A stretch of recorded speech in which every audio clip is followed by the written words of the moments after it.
ಮಕ್ಕಳೇ, welcome back to my channel. ಇವತ್ತಿನ ವಿಡಿಯೋದಲ್ಲಿ ನಾವು 4ನೇ ತರಗತಿಯ ಕನ್ನಡ ಪುಸ್ತಕವಾದ ಸವಿಗನ್ನಡ ಭಾಗ 1 ಈ ಪುಸ್ತಕದಲ್ಲಿನ ಪಾಠ 4 ಮಳೆ ಪದ್ಯ ಓಕೆ ಇದರ ಪ್ರಶ್ನೋತ್ತರಗಳು ಹಾಗೂ ಎಲ್ಲ ಭಾಷಾಭ್ಯಾಸವನ್ನು ನಾವು ನಮ್ಮ ವಿಡಿಯೋದಲ್ಲಿ ನೋಡೋಣ ಮಕ್ಕಳ. ಸ್ವಾಗತ. ನಡೀರಿ ವಿಡಿಯೋನ ಸ್ಟಾರ್ಟ್ ಮಾಡೋಣ.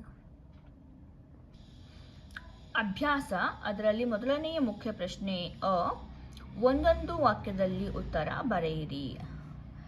ಪ್ರಶ್ನೆ 1, ಬಿಸಿಲ ಝಳಕ್ಕೆ ನೀರು ಏನಾಯಿತು? ಉತ್ತರ, ಬಿಸಿಲ ಝಳಕ್ಕೆ ನೀರು ಆವಿಯಾಯಿತು. ಪ್ರಶ್ನೆ 2, ಮಳೆ ಸುರಿದಿದ್ದರಿಂದ ಏನೇನು ತುಂಬಿ ಹರಿಯಿತು? ಮಳೆ ಸುರಿದಿದ್ದರಿಂದ ಹಳ್ಳ ಕೊಳ್ಳ ತುಂಬಿ ಹರಿಯಿತು. ಪ್ರಶ್ನೆ 3, ಮೋಡ ಯಾವಾಗ ಭಾರವಾಯಿತು? ಮೋಡ ಮೇಲಕ್ಕೇರಿ ತಂಪು ತಗುಲಿದಾಗ ಆವಿಯಾಗಿ ತಣಿದು ಭಾರವಾಯಿತು. ಮುಖ್ಯ ಪ್ರಶ್ನೆ ಕೊಟ್ಟಿರುವ ಪದಗಳಲ್ಲಿ ಸರಿಯಾದುದನ್ನು ಆಯ್ದು ಬಿಟ್ಟ ಸ್ಥಳದಲ್ಲಿ ಬರೆಯಿರಿ ಅಂತ ಇದೆ. ಮುತ್ತಿನಂತಹ ಡ್ಯಾಶ್ ನೀರು ಕೆಳಗೆ ಸುರಿಯಿತು. ಮುತ್ತಿನಂಥ ಮಳೆಯ ನೀರು ಕೆಳಗೆ ಸುರಿಯಿತು. ನೆಲದ ಮೇಲೆ ಡ್ಯಾಶ್ ಅಡ್ಡವಾಯಿತು. ನೆಲದ ಮೇಲೆ ಗುಡ್ಡ ಬೆಟ್ಟ ಅಡ್ಡವಾಯಿತು. ಮೂರನೇದು, ಗಳಿಗೆಯೊಳಗೆ ಬಾನು ತುಂಬ ಡ್ಯಾಶ್ ಕವಿಯಿತು. ಗಳಿಗೆಯೊಳಗೆ ಬಾನು ತುಂಬ ಮೋಡ ಕವಿಯಿತು. ಮೋಡ ಮೇಲಕ್ಕೇರಿದಾಗ ಡ್ಯಾಶ್ ತಗಲಿತು. ಮೋಡ ಮೇಲಕ್ಕೇರಿದಾಗ ತಂಪು ತಗಲಿತು. ಇದು 4th one.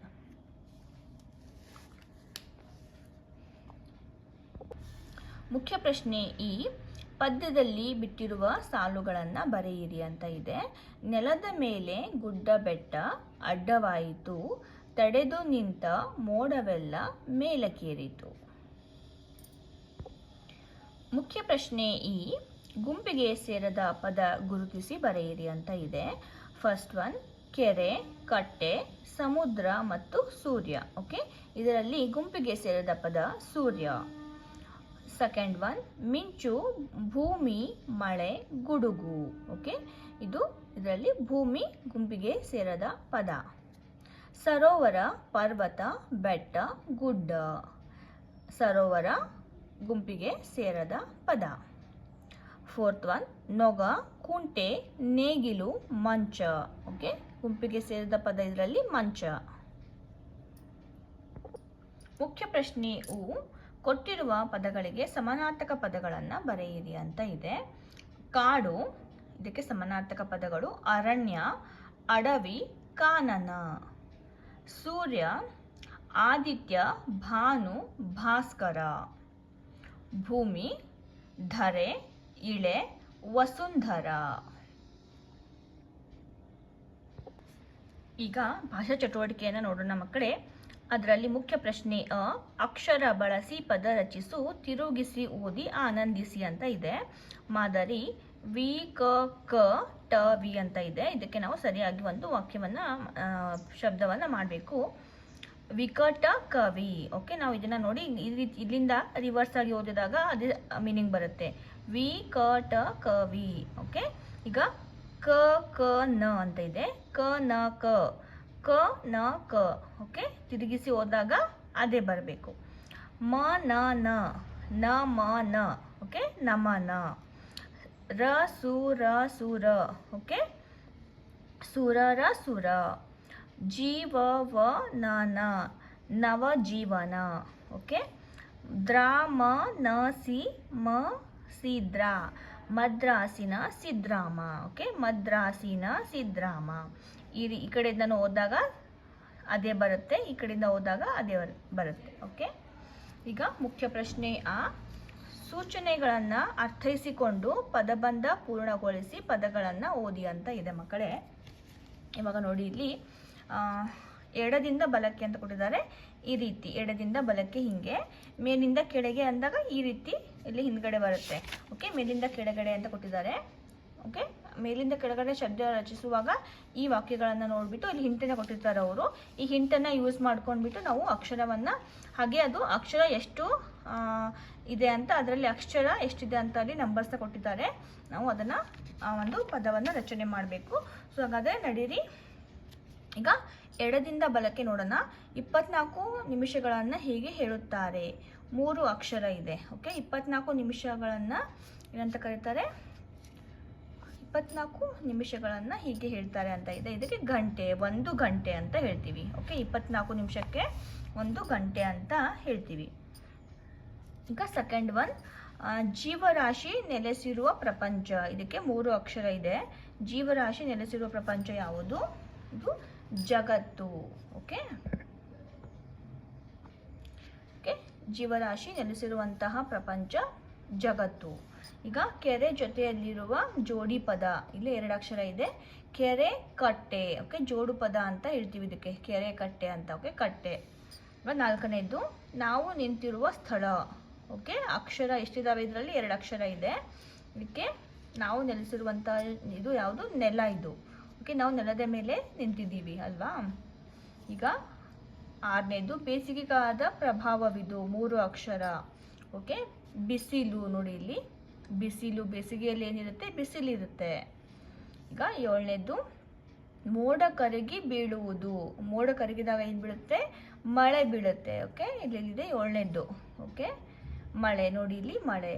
ಓಕೆ, ಈಗ ಮೇಲೆ ನೋಡಿದಾಗ ಕಾಣುವುದು. 3 ಮೇಲೆ ನೋಡಿದಾಗ ನಮ್ಗೆ ಏನು ಕಾಣಿಸುತ್ತೆ? ಮುಗಿಲು.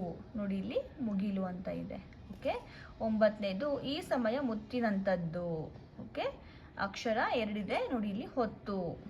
ಓಕೆ, ಸಮಯಕ್ಕೆ ಇನ್ನೊಂದು ಹೆಸರು ಹೊತ್ತು ಅಂತ ಹೇಳ್ತೀವಿ ಅಲ್ವಾ? ಓಕೆ, ಈಗ ಎಡದಿಂದ ಬಲಕ್ಕೆ ಆಯಿತು. ಈಗ ಮೇಲಿಂದ ಕೆಳಗೆ ನೋಡೋಣ. ಓಕೆ, ನೋಡಿ ಇಲ್ಲಿ ಮೇಲಿನಿಂದ ಕೆಳಗೆ ಗಟ್ಟಿಯಾದ ಪದಾರ್ಥ ಇದು. ನೀರಿಗೆ ಮತ್ತೊಂದು ಹೆಸರು. ಇದರೊಳಗಿರುವುದು ಉಪ್ಪಿನ ನೀರು. ಭೂಮಿಗೆ ಇರುವ ಇನ್ನೊಂದು ಹೆಸರು. ಮಲ್ಲಿಗೆಯ ಬಣ್ಣ. ವಾಸ ಮಾಡಲು ಇದು ಬೇಕು. ಕಪ್ಪೆ ಚಿಪ್ಪಿನಲ್ಲಿರುವುದು ಇದು ಅಂತ ಕೊಟ್ಟಿದ್ದಾರೆ. ಇದನ್ನ ನಾವು ಹಿಂಟನ್ನು ಯೂಸ್ ಮಾಡ್ಕೊಂಡ್ಬಿಟ್ಟು ಹಾಗೆ ಅಕ್ಷರಗಳು ಎಷ್ಟಿದಾವೆ ಅಂತ ಆ ಪದದಲ್ಲಿ ನಾನು ನೋಡಿಕೊಂಡು ಇಲ್ಲಿ ನಾನು ಬರೆದಿದ್ದೀನಿ ಮಕ್ಕಳೇ. ಓಕೆ, ನೀವು ಇದನ್ನು ಈ ರೀತಿ ಬರೀರಿ. ನೋಡಿ ಇಲ್ಲಿ ಘನ, ಗಟ್ಟಿಯಾಗಿರುವುದು ಘನ. ಜಲ, ನೀರಿಗೆ ಇನ್ನೊಂದು ಹೆಸರು ಜಲ. ಕಡಲು. ಓಕೆ, ಉಪ್ಪುಪ್ಪಾಗಿರ್ತಿದೆ ಅಂತ ಹೇಳಿದ್ರಲ್ಲ, ಇದು ಕಡಲು. ಆಮೇಲೆ ಮುತ್ತು, ಸಮುದ್ರದಲ್ಲಿರುವುದು ಮುತ್ತು. ಮನೆ. ಓಕೆ, ಮತ್ತು ಜಲ. ಮತ್ತು ಈ ಭೂಮಿ, ಇಳೆಗೆ ನಾವು ಭೂಮಿ ಅಂತ ಕರಿತೀವಲ್ವ, ಇಳೆ. ಓಕೆ, ಆಮೇಲೆ ಎಲ್ಲ ಆಯಿತು ಅಂತ ಅನ್ಕೋತೀನಿ. ಓಕೆ, ಹೀಗೆ ನಾವು ಆ ಪದಬಂಧವನ್ನು ಪೂರ್ಣಗೊಳಿಸಬೇಕು. ಈಗ ನೋಡಿ, ಮುಖ್ಯ ಪ್ರಶ್ನೆ ಈ ಮಾದರಿಯಂತೆ ಪ್ರಾಸ ಪದಗಳನ್ನು ಬರೆಯಿರಿ ಅಂತ ಇದೆ. ಮಾದರಿ: ಸುರಿಯಿತು, ಹರಿಯಿತು. ಓಕೆ, ತಗುಲಿತು, ತೊಡಗಿತು. ಕವಿಯಿತು, ಗುಡುಗಿತು. ಅಡ್ಡವಾಯಿತು, ಮೇಲಕ್ಕೇರಿತು. ಓಕೆ, ಮುಖ್ಯ ಪ್ರಶ್ನೆ ಈ ಮಾದರಿಯಂತೆ ಜೋಡು ನುಡಿಗಳನ್ನು ಬರೆಯಿರಿ ಅಂತ ಇದೆ. ಮಾದರಿ: ಬೆಟ್ಟ, ಬೆಟ್ಟಗುಡ್ಡ. ಕೆರೆ, ಕೆರೆ ಕಟ್ಟೆ. ಗುಡುಗು, ಗುಡುಗು ಸಿಡಿಲು ಅಥವಾ ಮಿಂಚು ಅಂತ ಬರುತ್ತೆ. ಓಕೆ, ಕಸ, ಕಸ ಕಡ್ಡಿ. ಮುತ್ತು, ಮುತ್ತು ರತ್ನ. ಓಕೆ, ನೋಡಿ ಇಲ್ಲಿ ಬಳಕೆ ಚಟುವಟಿಕೆಯಲ್ಲಿ ಚಿತ್ರ ಗಮನಿಸು, ಕೊಟ್ಟಿರೋ ಪದಗಳನ್ನು ಬಳಸಿ ಕವನ ರಚಿಸಿ ಅಂತ ಇದೆ. ನೋಡಿ, ಕವಿಯಿತು, ಮಳೆ, ಇಳೆಗೆ, ಹೊಳೆ, ಬೆಳೆಯು, ಮೋಡ, ಬೆಳೆಯಿತು, ಬಂದಿತು, ಇಳಿಯಿತು ಮತ್ತು ತುಂಬಿತು ಅಂತ ಇದೆ. ಓಕೆ, ಇದಿಷ್ಟು 10 ಶಬ್ದ ಕೊಟ್ಟಿದ್ದಾರೆ. ಅದನ್ನು ಯೂಸ್ ಮಾಡ್ಕೊಂಡ್ಬಿಟ್ಟು ನಾವು ಅಂತ ಪದ್ಯವನ್ನು ರಚಿಸಬೇಕು ಅಂತ ಹೇಳಿದ್ದಾರೆ ಮಕ್ಕಳೇ. ಮೋಡ ಕವಿಯಿತು, ಮಳೆ ಬಂದಿತು, ಇಳೆಗೆ ಇಳಿಯಿತು, ಹೊಳೆ ತುಂಬಿತು, ಬೆಳೆಯು ಬೆಳೆಯಿತು. ಓಕೆ, ಈ ರೀತಿ ನಾವು 10 ಪದಗಳನ್ನು ಯೂಸ್ ಮಾಡಿ ಒಂದು ಪದ್ಯವನ್ನು ಬರೆದಿದ್ದೀವಿ. ಮುಖ್ಯ ಪ್ರಶ್ನೆ ಆ ಕಾಲದ ಬಗ್ಗೆ ಓದಿ ಆನಂದಿಸಿ ಅಂತ ಇದೆ. ಬಂತಪ್ಪ ಬಂತು ಮಳೆಗಾಲ. ಬೀಜವ ಬಿತ್ತುವ ಈ ಕಾಲ. ಭೂಮಿ ಹಸಿರಾಗುವ ಈ ಕಾಲ. ಬೆಳೆಯನ ಬೆಳೆಯುವ ಈ ಕಾಲ. ಬಂತಪ್ಪ ಬಂತು ಚಳಿಗಾಲ. ಎಲೆಗಳು ಉದುರುವ ಈ ಕಾಲ. ಗಡಗಡ ನಡುಗುವ ಈ ಕಾಲ. ಕಂಬಳಿ ಹೊದೆಯುವ ಈ ಕಾಲ. ಬಂತಪ್ಪ ಬಂತು ಬೇಸಿಗೆ ಕಾಲ. ನೀರನ್ನು ಕುಡಿಯುವ ಈ ಕಾಲ. ಮಾವು ಚಿಗುರುವ ಈ ಕಾಲ. ಕೋಗಿಲೆ ಕೂಗುವ ಈ ಕಾಲ. ಮುಖ್ಯ ಪ್ರಶ್ನೆ ಈ ಯೋಚಿಸಿ ಬರೆಯಿರಿ ಅಂತ ಇದೆ. ಫಸ್ಟ್ ಒನ್, ಮಳೆ ಹೆಚ್ಚಾಗುವುದರಿಂದ ಆಗುವ ಪರಿಣಾಮಗಳಾವುವು ಅಂತ ಕೇಳಿದ್ದಾರೆ. ಪ್ರವಾಹ ಉಂಟಾಗುತ್ತದೆ, ಪ್ರಾಣ ಹಾನಿಯಾಗುತ್ತದೆ, ತಗ್ಗು ಪ್ರದೇಶಗಳಿಗೆ ನೀರು ಹರಿಯುತ್ತದೆ, ಬೆಳೆ ನಾಶವಾಗುತ್ತದೆ, ಅತಿವೃಷ್ಟಿ ಉಂಟಾಗುತ್ತದೆ, ಹಳ್ಳ ಕೆರೆಗಳು ತುಂಬಿ ಹರಿಯುತ್ತವೆ. ಓಕೆ, ಮಳೆ ಹೆಚ್ಚಾಗುವುದರಿಂದ ಇವೆಲ್ಲ ಪರಿಣಾಮಗಳು ಆಗ್ತವೆ. ಈಗ ಎರಡನೇದು, ಬೇಸಿಗೆಯಲ್ಲಿ ಸಾಮಾನ್ಯವಾಗಿ ಗಿಡಮರಗಳು ಒಣಗುತ್ತವೆ, ಕಾರಣ ಏನು ಅಂತ ಕೇಳಿದ್ದಾರೆ. ಬಿಸಿಲಿನ ತಾಪ ಅಧಿಕವಾಗುತ್ತದೆ, ನೀರಿನ ಕೊರತೆ ಉಂಟಾಗುತ್ತದೆ, ಅಂತರ್ಜಲದ ಮಟ್ಟ ಕುಸಿತವಾಗುತ್ತದೆ, ಗಿಡ ಮರಗಳು ಒಣಗಿ ಹೋಗುತ್ತವೆ, ಹಳ್ಳ ಕೊಳ್ಳಗಳು ಬತ್ತಿ ಹೋಗುತ್ತವೆ. ಹಾಗಾಗಿ ಗಿಡ ಮರಗಳು ಏನಾಗ್ತವೆ, ಒಣಗ್ತವೆ. ಬಿಸಿಲು ಜಾಸ್ತಿ ಇರೋದ್ರಿಂದ ಮಳೆ ಇರೋದಿಲ್ಲ, ನೀರು ಇರೋದಿಲ್ಲ. ಅಂತರ್ಜಲ ಅಂದರೆ ಬಾವಿಗಳೆಲ್ಲ ಅದರಲ್ಲಿರೋ ನೀರೆಲ್ಲ ಒಣಗೋಗಿರುತ್ತೆ. ಸೊ ಹಾಗಾಗಿ ಏನಾಗುತ್ತೆ, ಬೇಸಿಗೆಯಲ್ಲಿ ಗಿಡ ಮರಗಳು ಒಣಗ್ತವೆ. ಈಗ ಥರ್ಡ್ ಒನ್, ಮಳೆ ಬರುವ ಮುನ್ನ ಆಕಾಶದಲ್ಲಿ ಉಂಟಾಗುವ ಬದಲಾವಣೆಗಳನ್ನು ಗಮನಿಸಿ ಬರೆಯಿರಿ ಅಂತ ಹೇಳಿದ್ದಾರೆ. ತಂಪಾದ ಗಾಳಿ ಬೀಸುತ್ತದೆ, ದೊಡ್ಡ ಮೋಡಗಳ ರಚನೆಯಾಗುತ್ತದೆ, ಗುಡುಗು ಮಿಂಚು ಜೋರಾಗಿ ಆರ್ಭಟಿಸುತ್ತದೆ. ಓಕೆ, ಮಳೆ ಬರೋಕ್ಕಿಂತ ಮುಂಚೆ ಆಗುವಂತಹ ಬದಲಾವಣೆಗಳು. ಈಗ ಫೋರ್ತ್ ಒನ್, ಮಳೆಯೇ ಬರದಿದ್ದರೆ ಏನಾಗುತ್ತಿತ್ತು ಯೋಚಿಸಿ ಬರೆಯಿರಿ ಅಂತ ಇದೆ. ಓಕೆ, ಬರಗಾಲ ಉಂಟಾಗುತ್ತದೆ, ಬೆಳೆಗಳು ನಾಶವಾಗುತ್ತವೆ, ಬಿಸಿಲಿನ ತಾಪ ಅಧಿಕವಾಗುತ್ತದೆ, ನದಿಗಳು ಬತ್ತಿ ಹೋಗುತ್ತವೆ, ಮಳೆಯೇ ಜೀವನಕ್ಕೆ ಆಧಾರ, ಜೀವ ಸಂಕುಲದ ನಾಶವಾಗುತ್ತದೆ. ಓಕೆ, ನೀರೇ ಇರಲಿಲ್ಲ ಅಂದರೆ ಇವೆಲ್ಲವೂ ಸಮಸ್ಯೆಗಳು ಉಂಟಾಗ್ತವೆ. ಓಕೆ ಮಕ್ಕಳೇ, ಹಾಗಾದರೆ ಈಗ ಪಾಠ 4 ಮಳೆ ಈ ಪದ್ಯದ ಎಲ್ಲ ಪ್ರಶ್ನೋತ್ತರ, ಭಾಷಾಭ್ಯಾಸ ಹಾಗೂ ಭಾಷಾ ಚಟುವಟಿಕೆಗಳು ಎಲ್ಲ ಮುಕ್ತಾಯವಾಗಿದೆ ಮಕ್ಕಳೇ. ಐ ಹೋಪ್ ನಿಮಗೆ ಈ ವಿಡಿಯೋ ಇಷ್ಟ ಆಗಿದೆ ಅಂತ ಭಾವಿಸ್ತೀನಿ. ಇಷ್ಟ ಆಗಿದ್ದರೆ ಒಂದು ಲೈಕನ್ನು ಮಾಡಿ. ಇದೇ ರೀತಿಯ ಕನ್ನಡ ನೋಟ್ಸ್ ಬೇಕಾದಲ್ಲಿ ನಮ್ಮ ಚಾನಲನ್ನು ಸಬ್ಸ್ಕ್ರೈಬ್ ಮಾಡ್ಕೊಳ್ಳಿ. ಸಬ್ಸ್ಕ್ರೈಬ್ ಮಾಡ್ಕೊಳ್ಳೋದ್ರಿಂದ ನಾನು ಮುಂದೆ ಯಾವುದೇ ವಿಡಿಯೋನ ಅಪ್ಲೋಡ್ ಮಾಡಿದಾಗ ನಿಮಗೆ ನೋಟಿಫಿಕೇಷನ್ ಬರುತ್ತೆ. ಆದಷ್ಟು ಬೇಗ ನೀವು ನಮ್ಮ ವಿಡಿಯೋಸ್ನ ನೋಡ್ಬೋದು. ಹಾಗಾದರೆ ಮತ್ತೆ ಸಿಗೋಣ ಮುಂದಿನ ಪಾಠದ ನೋಟ್ಸ್ದೊಂದಿಗೆ. ಅಲ್ಲಿವರೆಗೂ ಟೇಕ್ ಕೇರ್, ಬಾಯ್ ಬಾಯ್.